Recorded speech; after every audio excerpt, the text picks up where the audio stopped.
Yung Mansari, ano yung pakiramdam? Ayun, sobrang saya kasi happy ang lahat sa kinalabasan, 'di ba? Natupad yung pinangako natin sa kanila na yung sinasabi nating halo-halong emosyon na naramdaman nila doon. Yun yung naramdaman. And ang ganda ng feedback kasi ng mga viewers sa amin. And hindi lang viewers yung napasaya. Buong yung tayo lahat, 'di ba? Oh, ako parang kulay pink yan ah. Actually, kahit basurahan nga namin, kulay pink. Amuyin mo.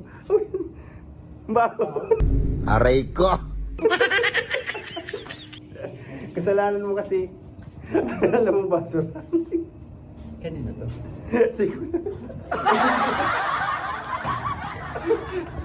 Talaga yun.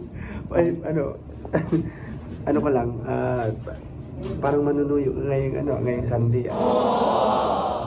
Hindi ko kasi alam. Yung sa regalo mo. Kasi parang natuwa, pero nagsungit sa akin. Ano ba yung regalo? Ang ko lang naman gusto ko lang naman pasahin yung mga viewers. Kaya nagawa natin yun. Oh. Pero bahala na bahala na sa part 15 kung paano tayo manunuyo. Pag di natin nasuyo, ako ang galit. Huwag mong subukan. Masisira ang buhay mo. Ayun. Siyempre, malay mo nanonood siya sa pero alam mo maganda kasi nito, kulay pink yun. Yun. Kaso baka di magkasya sa kanya. Pambata eh. Ay, di ganito.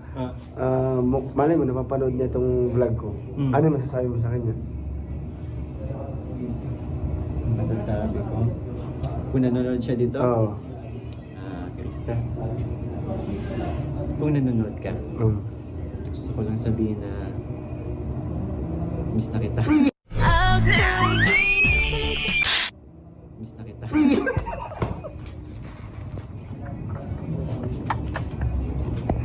Grabe, miss niya si Krista. Ayos. Yun. Pinalam ko yung mga paborito niya. So, yun. Successful naman.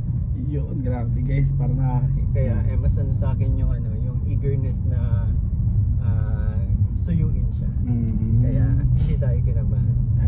Pero hindi mawawala bro. Kadugtong na nakatawan ko ang pang-aasar. Yun na talaga si Miko. Pwede na! Yun na talaga yun. Dinadaan sa pang-aasar sa mga biro pero deep inside. Yun. Guys, alam niyo yun na hindi ko gusto ko yung feedback sa atin ng pag live selling natin. Kahit nung kailan yung live selling kasama si Krista? Oo, yung tayo. Diba? Effective. Sabi nga nila parang parang may Krista din daw yung episode. Grabe nga. Ang dami natuwa sa atin, ang dami sumuporta, at ang pinaka din to, tayo, diba?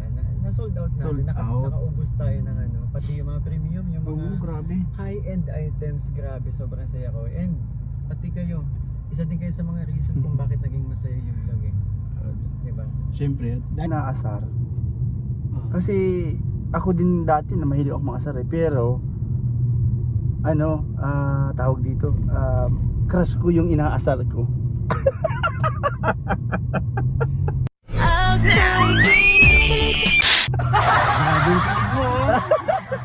Kinikilig bro, hindi. Pareho kayo ni Sir Jason Albasan tumawa. Ako talaga yung Totoo.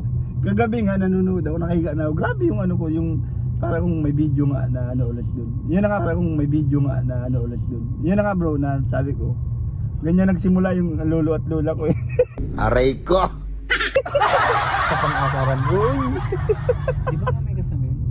May kasabihan? The more you hate, The more you? Uy!